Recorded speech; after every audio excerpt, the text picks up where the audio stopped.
I'm a faculty person in religion at Syracuse University, also core faculty in Native American Indigenous Studies, and founding director of the Scano Great Law Peace Center. And hi, I'm Sandy Bigtree, a citizen of the Mohawk Nation at Akwesasne, and I'm on the board of the Indigenous Values Initiative as well as on the academic collaborative for the Scano Great Law. Welcome. Yeah, and today we're coming to you from the heartland of the Haudenosaunee, Onondaga Nation territory, and we're being sponsored by Henry Luce Foundation. Today we're really happy to be able to bring you a conversation with Soulforce. And we have three very important guests that have been doing remarkable work in various ways. And we just want to introduce you all to what they're doing and how they are changing and composting the white Christian supremacy. So we just had a conversation about that, and maybe we'll elaborate. But we were brought together through the Henry Luce Foundation, Dean Emily Towns and Dr. Teresa Smallwood introduced us all, and we've been trying to coordinate and get this conversation together ever since. But please, maybe one at a time, you could introduce yourselves and the work you're doing at Soulforce. Maybe starting with you, Alba.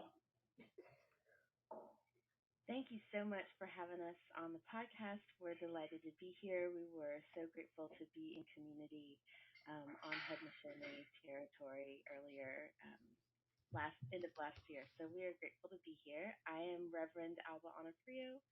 I'm the executive director of Soulforce and one of the founding co-founders of Teología Sin Vergüenza, which is a queer and feminist podcast about Christian theology at the margins. And we have been around for about 25 years. I am currently on Cherokee land down here in Appalachia, which is where I grew up. And we are an organization that has been working to end the political and religious discrimination and oppression of LGBT people for 25 years. And we're excited to be with y'all this morning. Thank you. I can go next. Yeah, Hi, everyone. I'm a huge fan of the podcast, so I'm very excited to be here. My name is Nadia Arellano. I am from Mexico City, born and raised. I am the associate director at Soulforce, and I also do a lot of the Latin American programming work. I have been involved in. I've been studying theology, Christian theology, and in particular feminist and queer theologies for a while, and also social sciences and the study of religion. And I love being able to use those as a tool to confront power and confront injustice, the different languages and the different languages it uses to oppress, and how it weaponizes things that are important for people, specifically spirituality and faith. So I am very excited to be here, and thank you for having us. Welcome. Thank you. And Karina. Yeah. Can you hear me there yet? Yes. Oh, yes. Okay, thank you. So my name is Karina Vargas. I am from Costa Rica. And at Soulforce, I coordinate in the Institute on Spiritual Violence, Healing, and Social Change. And I have formation in theology and psychology. And sabotaging hegemonic religion, it's something I connect a lot with. And there are reasons why culturally it needs to be done in this way. But we can talk about that later.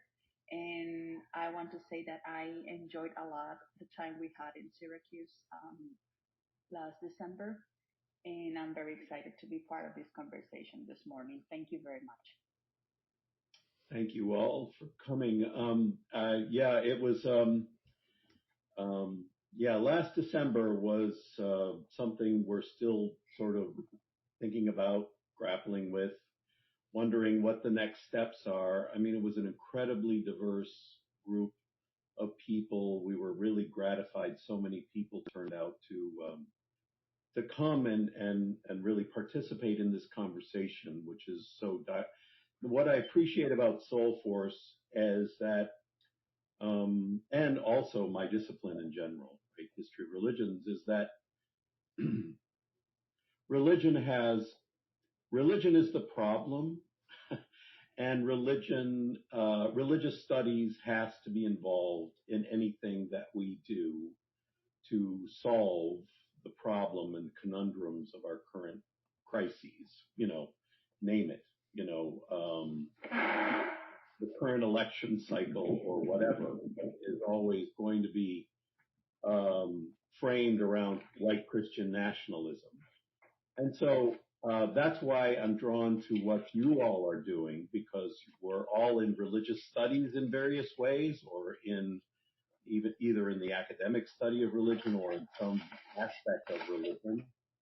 And I'm wondering how you deal with issues of white Christian supremacy or Christian nationalism in your own way, from from your varieties of points of view, right? It's always at top of mind for us. I see it in the news cycle every single day, and yet I don't see many people talking about it at its fundamental root. And also, maybe some of you could elaborate on how Soulforce came about. Yeah. That would be very helpful for our listening audience. Maybe you could start with Alba. Yeah, I'd love to tell you a little bit about Soulforce.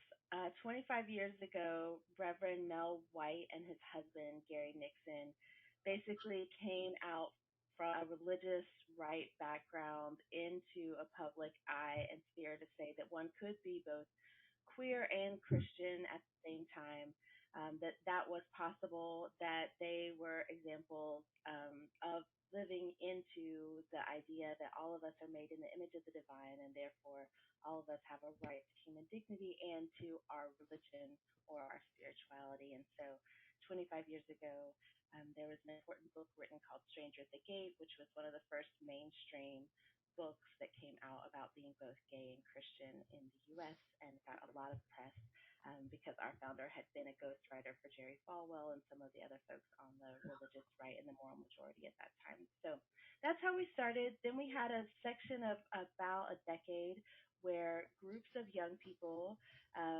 would be coming together, and their allies, but mostly LGBT youth, would come together and ride buses all around the country for 3 months at a time, living together and visiting Christian college campuses and showing up into spaces physically and saying, here we are, we exist, we are part of this faith, we are part of this tradition, and we belong, and would often get arrested because they were on private property and campuses would entirely shut down. It would cause a huge thing, and yet all these years later, we're still hearing. In fact, just yesterday, I was speaking with someone who was telling me about how Soulforce came to her undergraduate, and that was the beginning of her process of coming to terms with her own orientation. So that was a very beautiful time. We also had a period where we did a lot of public actions at Christian denominations and Catholic denominations at the Vatican, at the Southern Baptist Convention at the Superdome in New Orleans. And we would go and make this kind of public shouldn't be a protest, but turned into a protest of just saying we are also Christian. So Catholics getting denied communion at the Vatican, at the U.S. Conference of Bishops because of being gay, folks at the Southern Baptist Convention getting arrested because those folks were LGBT, and trying to just name spiritual violence as it had happened to them personally. And being able to do that with really important figures at the time, like Billy Porter, like Gandhi's granddaughter, like Martin Luther King Jr.'s daughter, folks like that. We have some really great legends who stood alongside of us back in those days. And now we're working on the ideologies, exactly what you were talking about the roots of what is this Christianity that has made legitimate and seemingly okay so many horrors across time. And so now we're trying to get at those deeper foundational issues of why is it that we have folks who are complicit with systems of domination? Why do we have folks who cannot conceive of reparations or returning indigenous land? What is the moral ideology behind that somehow told us that this is okay when all of us know at a human level that no one has the right to take someone else's body or land or culture or language for their own gain and for their own profit. We know that just as human beings to not be correct. So what is the contorted and twisted language of religion, in this case Christianity, that allowed folks to believe that at one point and continue to be complicit with it as we move forward into the future? So that's what sabotaging white Christian supremacy about. It's about religion that has been co-opted and stolen and put on the sheep's clothing of Christianity in order to benefit white supremacy, systems of power and domination, imperialism, capitalism, those kinds of things. Well, I expect that you had not been, the Doctrine of Discovery had not been part of this original discourse. So how has that knowledge affected your movement? Yeah, it's kind of at the root of colonization so many generations ago.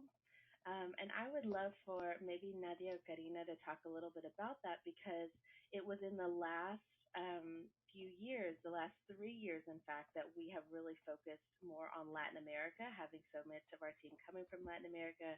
I'm first generation in the United States. And so I think that discourse around colonization and really honing in, we had touched on it before when talking about chattel slavery, actually, and the papal bulls that came before the authorized chattel slavery that then made their way into the Doctrine of Discovery around land. But it really has been a centerpiece of our work in the last few years as we have spent more and more time working with folks in Latin America. Nadia, what do you think? Yeah, thank you, Alba, and thank you for the question. I do believe that it's super interesting to go back to Soulforce history and see how, as all social movements do, the more that we started, or the more that people started confronting, like, social movements evolved, and our ideas, our understanding of the roots of the problem are more clear. And I do believe that at the beginning there was more, not just in Soulforce, in general, progressive, religious-ish or faith oriented efforts were very interested in, like, this approach of, we can be Christians and gay, and we, like, a lot of focus on the clever passages of the Bible, a lot of trying to legitimize themselves and their existence, which makes a lot of sense because they were being targeted. So there was a lot of, like, confronting those arguments and saying, no, we are worthy, we are important, we have something to say. And the more the movement grew, I think the analysis became more like, but who are you to say who's worthy? Or why am I supposed to explain myself for this? And then I think the element of power analysis became more evident. And the weaponization of religion, the centuries of parasitic relationship between religion and power became the route that we had to approach if we wanted to talk about queer people and faith, but also all the other marginalized communities that have been left behind and that have been like killed for their otherness because they do not feel the sacred idea of what God is, that sacred idea that is co-opted by power. So I think right now our work in Soulforce is way more invested in understanding those systems of power and not trying to make ourselves more respectable for those powers. Yeah, and I think, as Alba was saying, talking about that in Latin America, talking about faith in Latin America needs to be accompanied by a very big analysis of imperialism and colonization. So when we started doing a lot of work with queer and feminist theologians in Latin America and the Caribbean, it was very clear that spiritual violence as a form is a colonial force. It's a imperialistic force. And once we approach that theme, I think there is a lot of work to be done, and that's why we love your work so much, because the things that you are highlighting with your project are super connected to what we want to say about the weaponization of religion and how it has always been in the center of how people are marginalized in the global south. Yeah. That's great. Well, I give you a lot of credit, all of you, for working within this binary structure of Christianity that came and created a war between these two divided forces, right? Indigenous people did not live that way. They did not have that understanding of living in the world because it's interactionary with many, many kinds of beings. So to stay within the structure of the church when it was very much defined in the binary of good and evil, I give you a lot of credit. I mean, that's incredible, but wow, it's part of the process, and you're doing the very hard work. Thank you. And I think some of us come at this from inside the church. Like, I'm a Christian minister, but Soulforce as an organization isn't an organization connected to any particular faith denomination. And why that is because we identify in different ways, religiously or spiritually, but what it holds us all together is we don't want to be beholden to any hierarchical structure about a connection that we have with whatever we call the divine, whether that's something connected with the natural world, whether that's part of an organized religion or multiple kinds of religious practices or spiritual practices. We are eclectic in the ways that we connect, and especially because we recognize that religion was forced on us in a particular way at the end of a spade, at the end of a sword. And that means that we have a lot of power to reclaim the parts of Christianity that were forced upon us, but for a lot of our people were sources of freedom and liberation. It was a lot of biblical arguments that got used in multiple struggles for liberation for women, for enslaved folks, for people reclaiming their independence as territories and lands across the global south. So we recognize that it's part of a legacy for many of us of something that is liberating, but we also recognize with the same rigor that there is so much that has been poisoned that we actually do have the freedom to reach back to what our ancestors practiced, to reach into the natural world, to rebuild those relationships, and that's going to look messy and not cleanly in one thing or another. So I'm a Christian minister.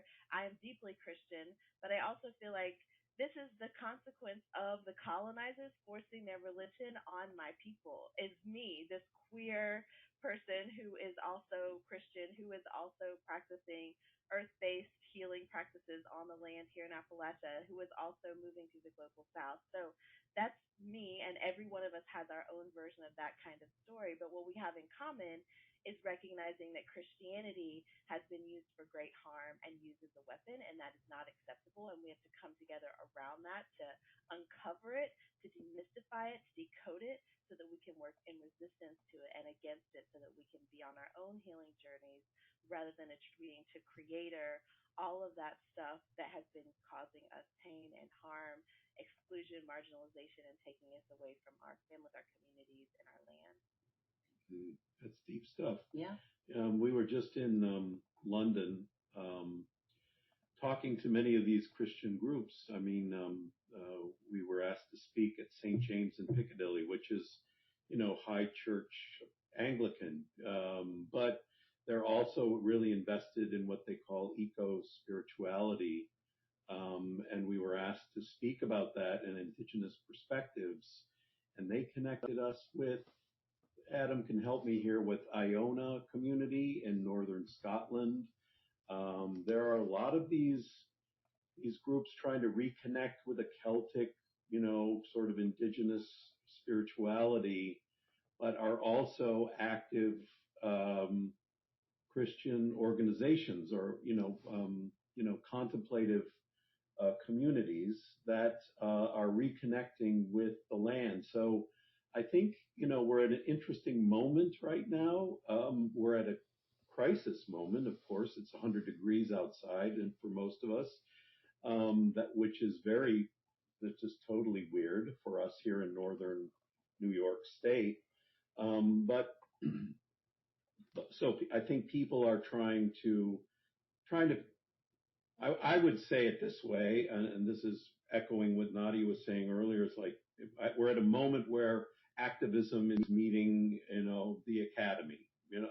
So we're trying to have a kind of engaged scholarship that is not just, enamored with archives for the sake of archives, but trying to illuminate how these systems of domination were formed and created in the first place, so that can be, we can then, reflect on how that has impacted our world today and continues to, So I mean, I see you as, I see Soulforce as somehow already, maybe way before these other movements, who knows?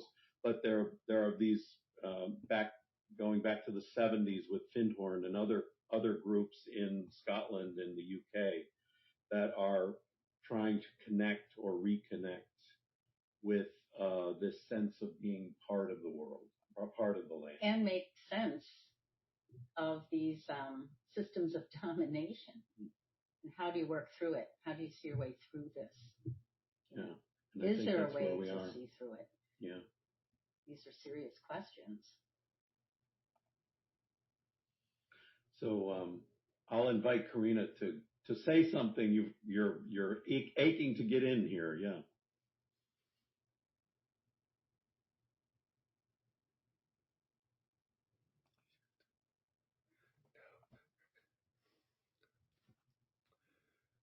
Phil, her audio is having. How do I do that? An issue. Let me unmute it. Karina, I think you should be able to talk now. No. That's just a hand raise. Yeah. Okay. So Karina, I see. It's saying that your headphones are plugged in. Maybe try plugging and unplugging your headphones or something. Play with the volume. Yeah, because it's showing an input there.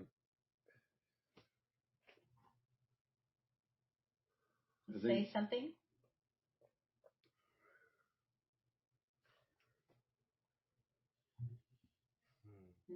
No. Okay. All right, Karina, in the top right corner, you'll see where it says call settings. click on that and try changing audio input and see if that works.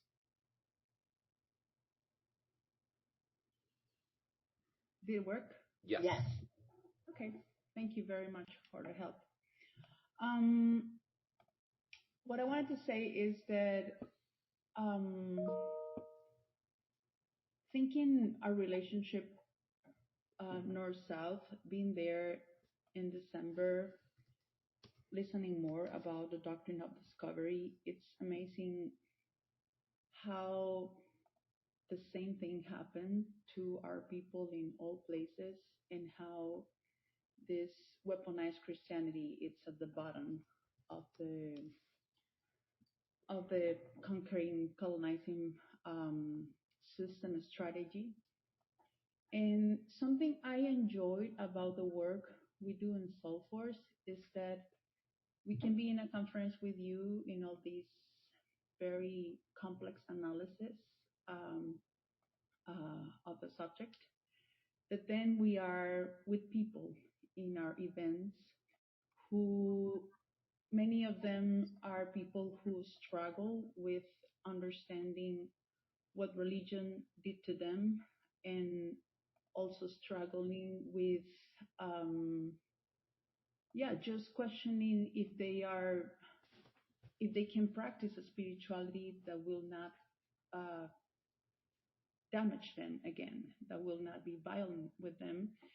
And from there, also, a challenge for us as social scientists is, how do we keep this conversation that is so complex in a level that it's understandable, that it's full of empathy for the terms that people bring to the conversation? Because they will use colonized language of religion. They will talk to you in the categories they know, which are talking about sin, talking about guilt, talking about the need of confessing their fears. And for some people, this might look like, oh, come on, you're so behind in understanding, I mean, or how you are so into this religious thing if you're a rational person.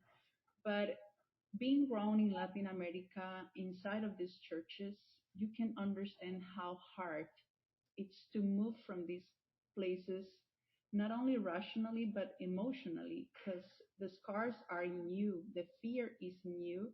And this fear, even though I read something from 200 or 300 years ago on the strategies they use with other people, I can feel it in me in 24, how the same strategies just change its forms, but it's a very successful strategy in terms of dominating and in terms of continue in a colonization of ideology. So what we try to do, it's a work that is very complex, which is working ideology at the level of people, at the level of this conversation that maybe with one day with very conservative people of churches who are interested in maybe growing in their critical thinking about religion. But other day, it's a conversation with lawyers and psychologists who are trying to help survivors of violence, but they don't know how to listen to them because they don't speak the religious language. They don't know how to talk about this fear. And sometimes this is something where we professionals in social sciences need to come and I think because of our professions and disciplines and all this time we invest in trying to understand this, it's our part to walk to those places. And when I say walk, I'm talking about how do we design strategies, and that's something I love about Soulforce, that we are all the time thinking, how will this that is so complex and intense can enter a conversation that it's language that can be understood by a lot of people in different contexts. And I find that as a huge challenge for me as a person in social sciences.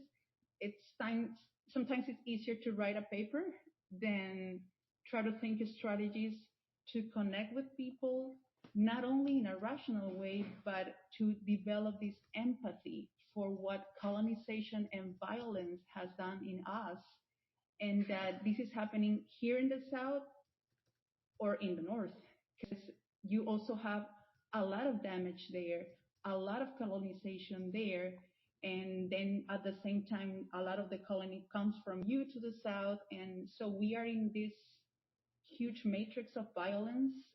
But I think this healing we try to do might help understand each other and try to develop the strategies that can dismantle this huge lie that is covered by these holy, sacred jurisdiction that it's so hard to judge because there are not even systems that are ready to enter this into with the name that it has, that it's violence. Not, it cannot be named like that.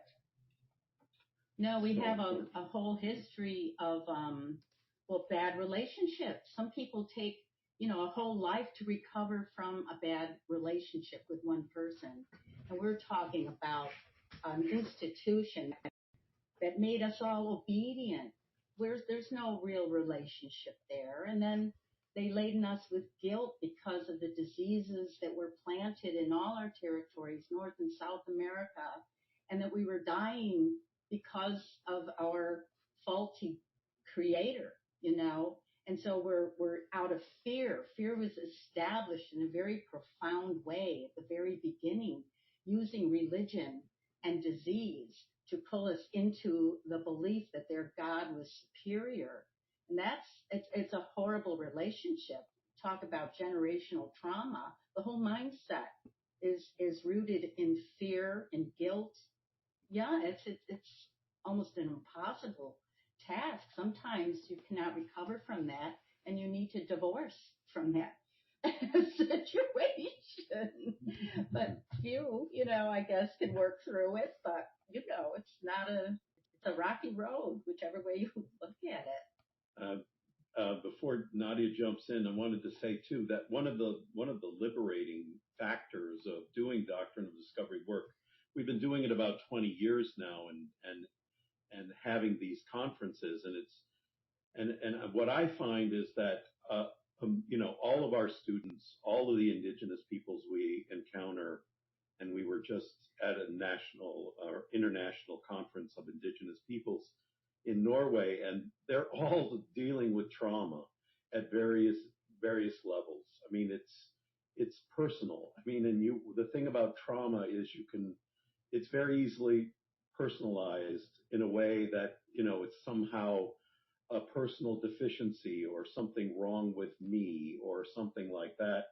And when we talk about the Doctrine of Discovery, there's something liberating about the fact that it's not, it's not your fault, right? That you have these struggles in your life, right? That these are not things, this is not a worldview that you created, or is somehow create your own, personal hell, but rather it's something that has been indoctrinated into all of us in various ways. I mean, what's striking to me is that in our department, in our religion department, many of our grad students are trying to recover from their religious upbringing, and somehow, thinking about religion and putting it in a kind of historical context of this, violent way of thinking, helps them, grapple with their own trauma. And so anyway, we find that people can come together around the Doctrine of Discovery. It's appropriate for settler colonial people to be talking about, as well as indigenous peoples. So we have, there's a kind of a meeting of the minds around these issues of the Doctrine of Discovery. And it's just becoming more and more prevalent as we, continue these podcasts. But Nadia, you wanted to jump in. Yeah, thank you. I Well, first, thank you for what you're saying, and I like this image that we were saying, Sandy, about the relationship, right? We have a relationship with this. Well, we think we have a relationship with this institution, but it's a very conditional. It's a very violent relationship. Um, it's There's a very big distance between who we are and how that those institutions can embrace it, right?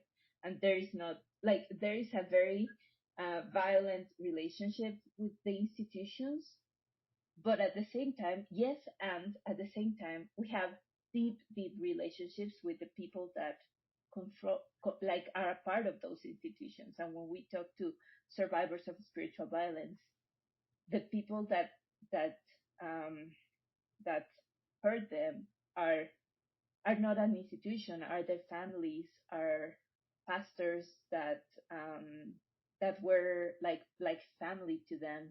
Are there's like it's this very complex understanding of how we always talk about spiritual violence and how this is so systemic and structural, and it's a system that it's everywhere, and it's centuries old, and it's also intimate.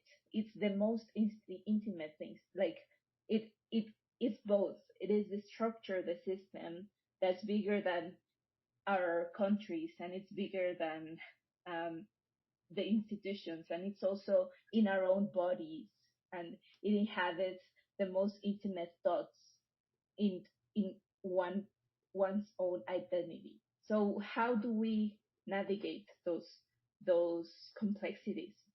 And the other thing that I was going to say, and so that we can hop on to the topic of our recent programming in Quito, Ecuador, in North Carolina, and also we were working in Bogota, Colombia. We have been working in Bogota, Colombia, and a lot of places in Latin America. When we were in Quito, we did workshops with pastors. We did workshops with sex workers, and we did workshops with midwives from Cotacachi, from 40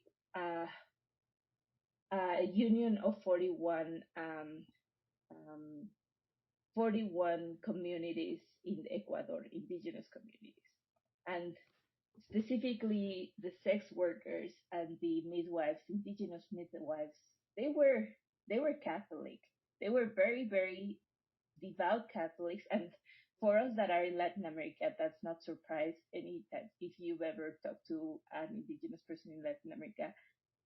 Catholic faith is it's it's so important for their community life, for their own sense of selves, and it was like those people were the ones that were like, don't mess with God. But also, what you're saying makes a lot of sense because I have this story of this church that did this to me, um, and I would like to hear Alba talk more about those experiences. But in any of the workshops that we do, the same thing happens. We've been doing a lot of work with Latinx people in the U.S. South specifically.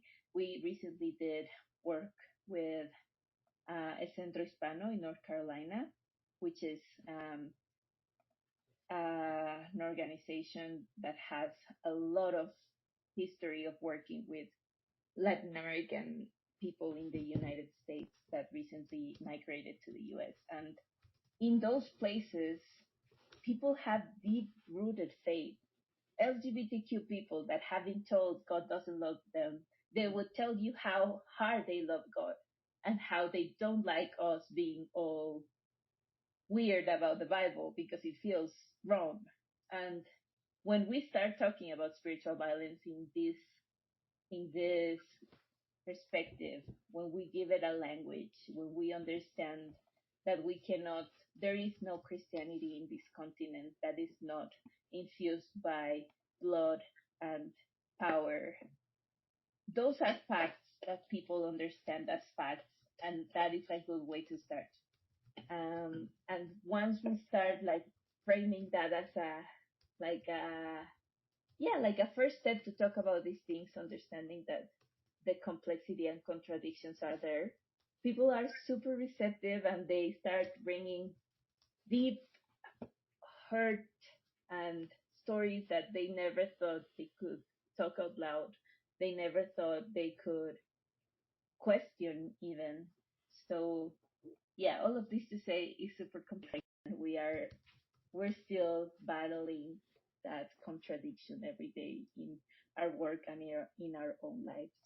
That's very helpful. Yeah. Well, at Onondaga, of course, no indigenous community could practice their ceremonies, right? And you talk about, we're taught that church and state is divided, but indeed it's not. You cannot talk about colonialism without talking about Christianity. And Christianity came in first and changed the whole dynamic, did not allow indigenous people to meet privately. They're communal people. At Onondaga, they have a rigorous ceremonial schedule every single month. They gather for funerals, for weddings, for celebratory anything down there. And it's not in a church. But when the church was prevalent down there, they were not permitted to meet at all. They could only meet in the church. They had to be obedient to the pastor of the church. They were fed the most food at church. So, of course, everyone would gather to the church, and they survived the onslaught of colonization and the church by being together. Of course, their heart is in that. The heart is with each other. And it's really hard to say it's not the church that brought you together. You're indigenous.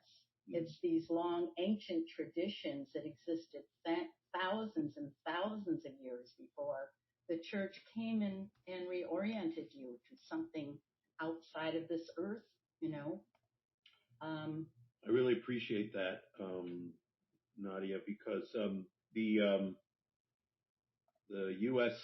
Catholic bishops, and I don't know if you're aware of this, or this might be fair to bring this up, but just last week, the U.S. Catholic bishops, who we didn't think were paying attention to indigenous issues at all, came out with an apology for their role in, Native American boarding schools. And there's a long document. It's about 50 pages long. I'm working through it. But essentially, it is a document that addresses indigenous Catholic people. Now, when we were in the Vatican, we were trying to get them and the harms that the church had caused to indigenous Native American, I'm talking about, within the United States, indigenous or Native American people who converted to Catholicism and then were subjected to boarding schools. So it's kind of a particular group that they're speaking to. And when we were in the Vatican last year, we were advocating for the Vatican to speak to non-Christian indigenous peoples as well, right? But I appreciate what you're saying, and I'm wondering the applicability of this statement that came out last week to Latin America, because they are speaking to their own community in some way, right? The bishops are trying to regather, or are they trying to reform the church? I mean, what is going on here, I guess, is my question. Like, are they trying to make amends for, the past violence to their own people? Are they trying to, reform the church? Is it risk management, to basically, because the church is bleeding out money in, sexual abuse cases in all kinds of ways, right? So, I mean, I'm aware this just came out, and, it's probably not something you've looked at yet, but I mean, the general issue of the Catholic Church trying to address these past wrongs seems to be fashionable in the way over the last year or so. I don't know if anyone wants to address that. I would like to, I'm sorry, I would like to give credit to the people, putting pressure on the church. Because normally what I see with these huge institutions is that you see the fights of people for years and years trying to make them acknowledge what they did. Mm-hmm. This pressure comes like in a huge way, and it's good to see this possibility of questioning religion. And for example, when we work with Christianized indigenous people, first thing they feel free to do in our gatherings is to speak up about what has happened with religious leaderships, the leadership in their places. And normally we have a lot of stories of abuse, sexual abuse, and a lot of hidden stories that cannot be named. So I think something we as Soulforce can do is to open these spaces where it is okay that you question the authority of religion. It is okay to say, this is not okay. This is not fine. Or, okay, well, you say the Bible says that. We are theologians. Show me where in the Bible you can support this. Because we're not playing games here. We care about the Bible. And this is why we studied the Bible in a serious way. So if you come here and just tell me this, show me where in the Bible you're saying this is support. And I think this possibility of giving people a chance to question something that has been sacred for so many centuries shifts something in people, and that can lead you to question other things, other authorities.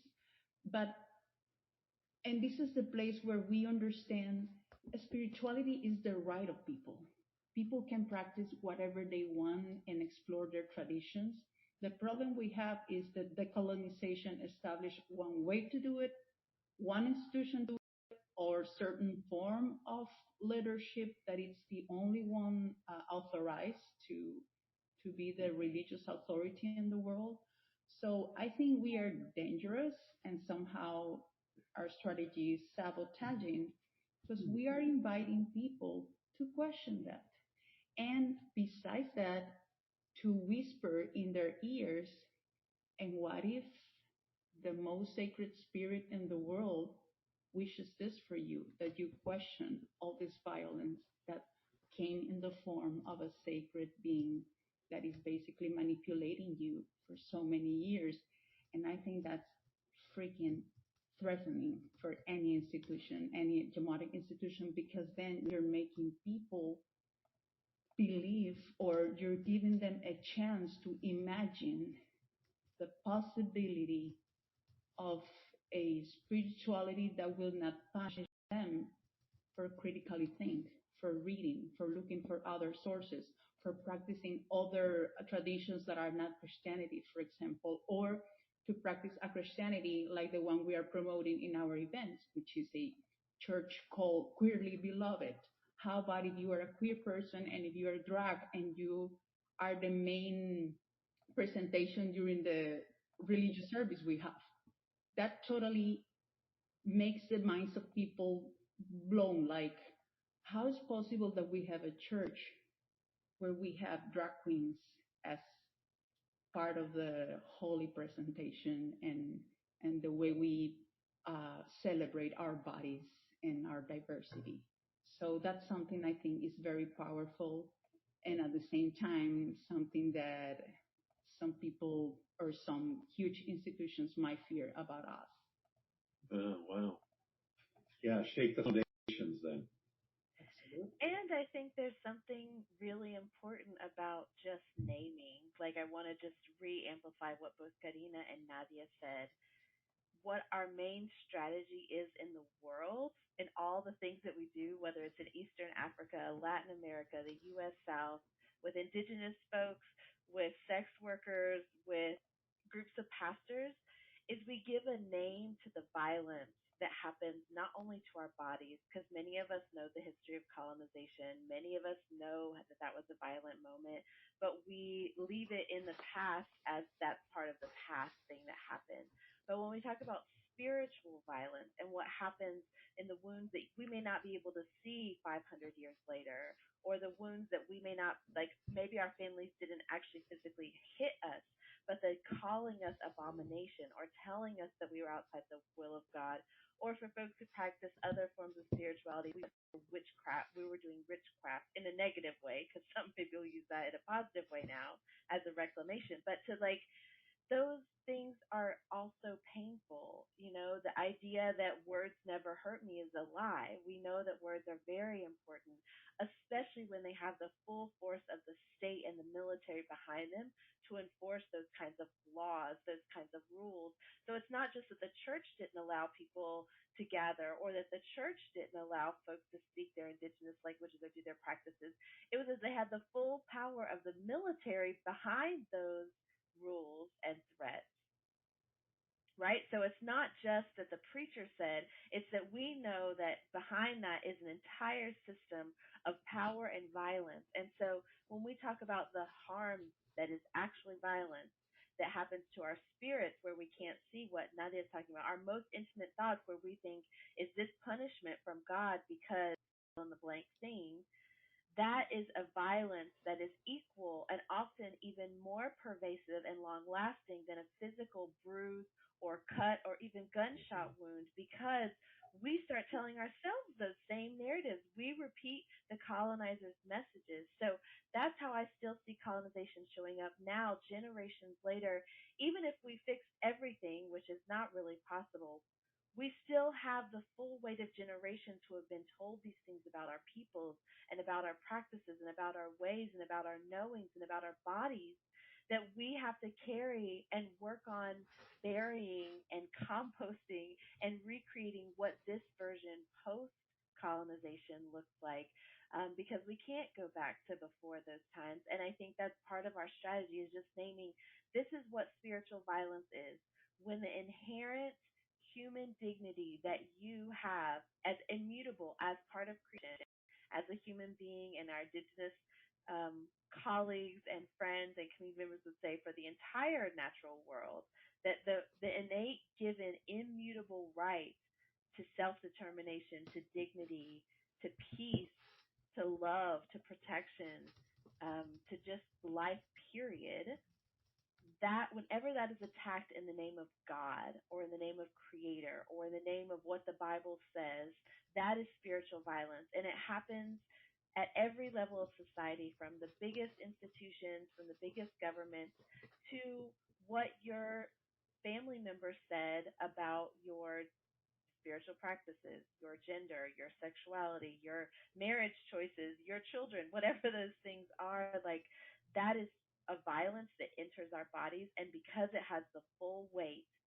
of the hegemonic religion and the full weight of entire nations and transnational powers, then that is a violence that reaches us to our core, that we have to work on and we have to heal. Excuse me. All hell breakers. Give it a sec. Boy, we got everything happening all at once.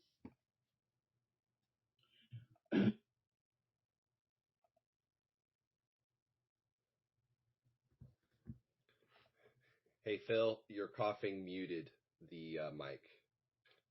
And Nadia wants to jump in. You're on mute, Phil and Sandy. I don't know if this is I think Nadia can just jump in. Yeah, go for it, Nadia. Okay, I just wanted to say that I think what you brought up, Phil, about the apologies and how the institutions are reacting to our organizing and people's questioning is super important, and we always have to be aware of how they're presenting it, how the language they're using, and as you said, who are they trying to convince, who are they targeting, who are they talking to. Um, I I do believe that one of the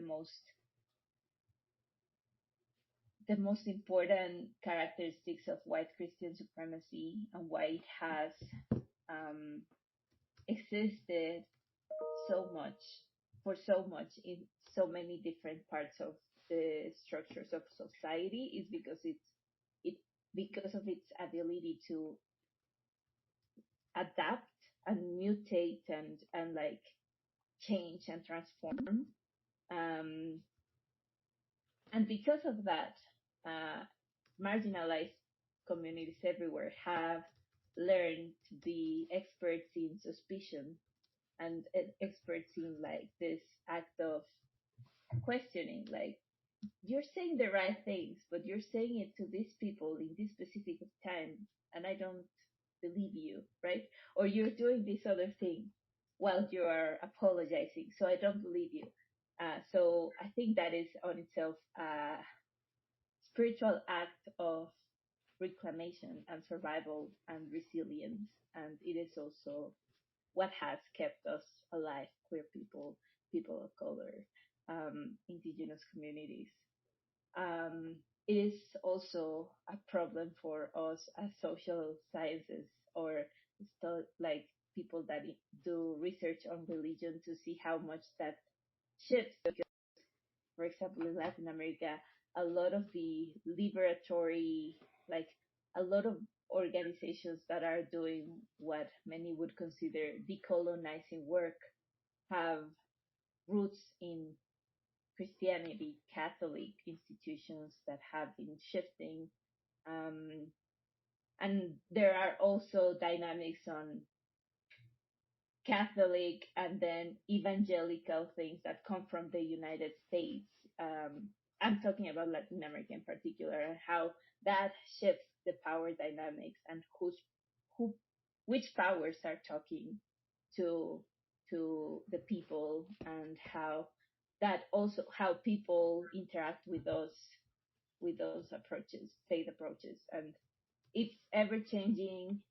It is something that of those of us who study religion need to grapple with. But as Alba was saying, we will keep naming the things. We will keep creating alliances with researchers and survivors and organizations and activists and confront it. We will keep like being suspicious. We will keep creating our own faith spiritual practices that feel safe and that feel liberatory. Um, yeah, I think. So maybe you could spend a few minutes on what you're doing now, what you've done recently, and then what you're planning to do in the future. That is Soulforce, or individually, or whatever, just so our listeners know where Soulforce is and where you're headed. Maybe I'll start just by talking a little bit about our spiritual resource library, if that's okay. Good. We have a free downloadable on our website, soulforce.org. We have an entire theological resource library that really tackle particularly gender and sexuality issues from within a Christian context. So we have resources that show up in up to 7 languages because we work in Eastern Africa and Southern Africa as well, and our partners there have asked to translate and have translated with their local translators these resources that tackle some of the most ongoing questions, like what is the truth about Sodom and Gomorrah? Is there gender diversity in the Bible?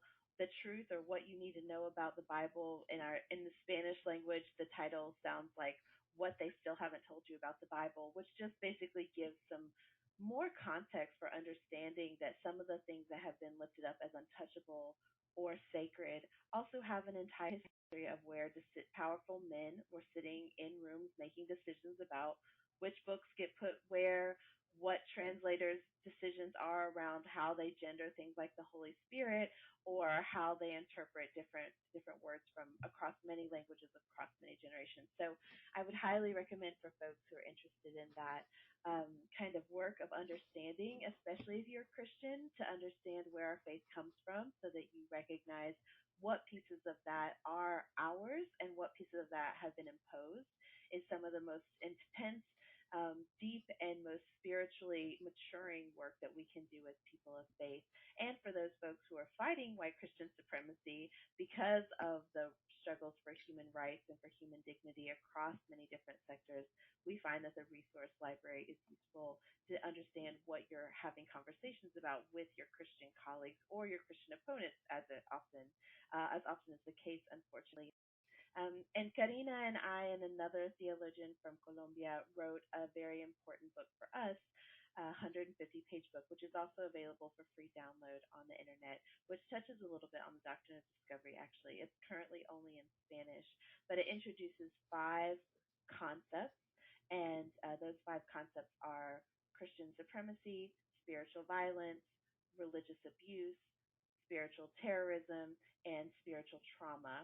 And for each one of those, we go through a little bit about what the definition is, some history around it, a real life, true story of somebody who has experienced that as an example to see how the concepts work. And then we have a section where we talk about how that moves in our body. And our third person, Dr. Judith, um, she worked on body exercises of how we move that through our bodies as we're processing these memories and these concepts and these stories as they come up. And so that is part of that book, with sections about what are the paths to healing. How do we start that? And Karina has sections in each chapter about what are some of the first steps to move from that kind of colonized um, religion and harmful experiences, and how to begin the process of healing, which is lifelong processes, as you said, Sandy. And right now, we're working on that same book in English and adapting it for a U.S. audience, because, of course, the colonizers were a little bit different. The religion and its expression was a little bit different, and we're kind of moving that through.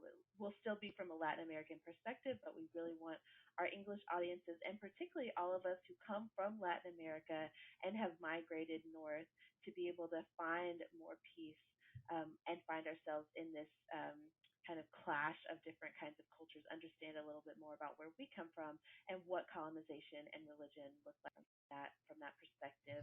So that should be forthcoming, also sponsored by the Henry Luce Foundation. So we were excited about that. And then we have a very big gathering happening in October in Mexico City, where we're bringing together Latin American feminist and queer theologians, both from Latin America and from the diaspora here in the United States, to have conversations about weaponized religion, spiritual violence, particularly as it applies to LGBT folks and women and other marginalized communities. And we're excited about what's going to happen coming out of that. Mm-hmm.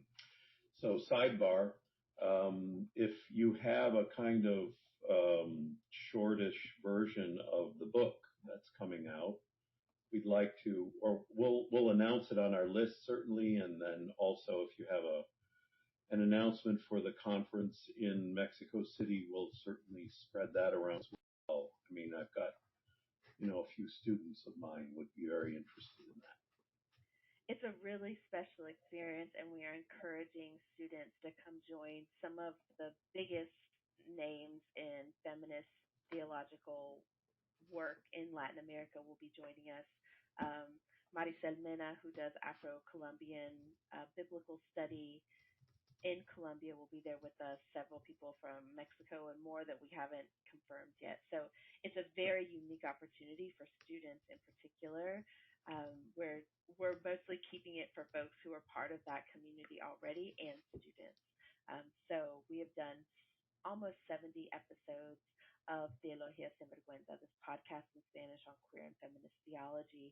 And so those are the folks that will be the primary people coming to the event, but we're also opening space for students, because we think it's really, really important for them to kind of see, because of language and colonizer language, a lot of us who are Latinx in the U.S., we never get to see what is happening in the theological sphere, both indigenous theology, Afro-descendiente theology, and queer and feminist theology in Latin America, because those things are published in Spanish and we often don't have access to that language anymore.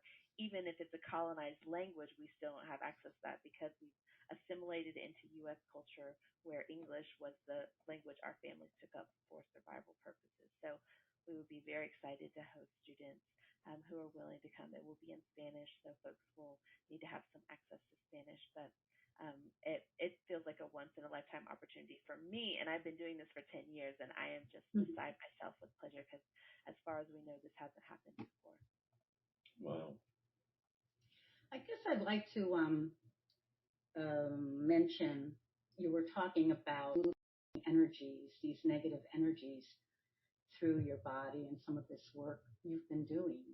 And it just brought to mind that we're talking about spirit and the very food, we understand we're comprised of the earth, and spirituality is a material reality.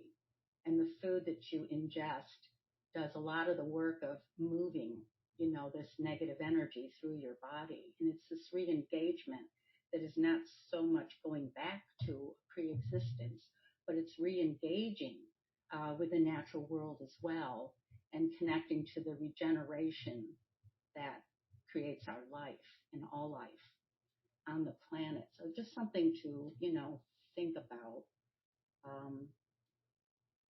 That's why we have ceremonies and dances for certain, like, vegetables or animals or plants, right? Because it's a very real thing. I mean, it's all medicine, all the foods that we ingest in the air and water.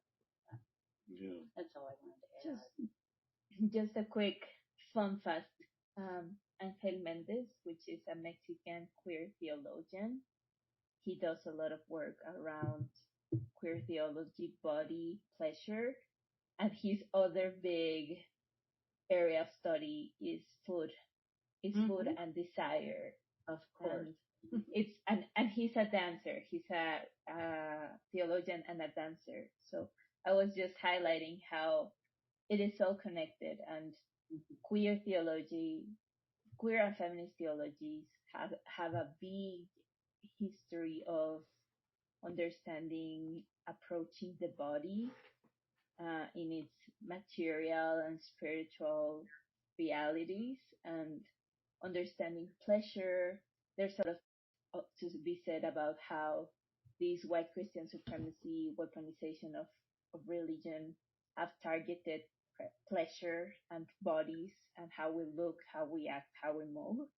And yeah, just a quick thing about how the food we eat, the land we walk on, all of those things are connected through our bodies and have been domesticated by power.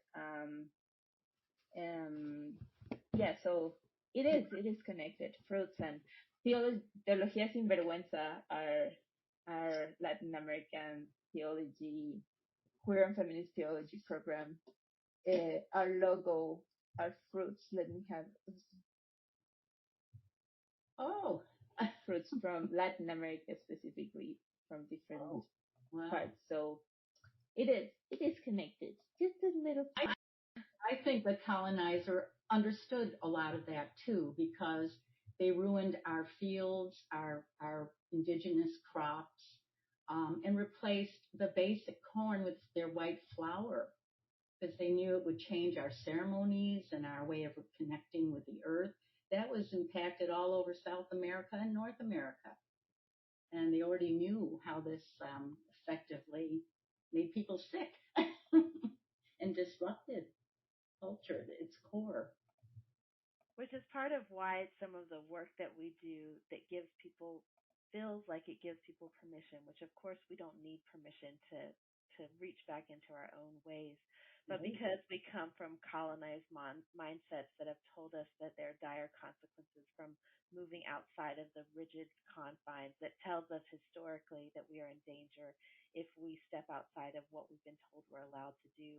even things like amaranth, having and eating amaranth and recognizing that this was a sacred plant that our people ate, that is a superfood, and it is a choice between whether or not we want to choose to eat amaranth as opposed to other grains. And so making some of those choices that for some of us feels unfamiliar is part of the ways that we sabotage Christian supremacy, because sometimes people feel like you have to do this whole re-envisioning of yourself and your world, but there are these small acts of disobedience and these small acts of rebeldia or rebellion that we do in our daily lives that help reorient ourselves to what it feels like to be in our full bodies and to try to heal and calm some of those ancient narratives that tell us that we are in danger if we don't obey. Wow. Yeah, Okay. thank you for that. Yeah, thank you. I think that's a good place to wrap it up. We could go on for a very long time, but we're trying the patience of our listeners. So thank you, Karina, Nadia, and Alba for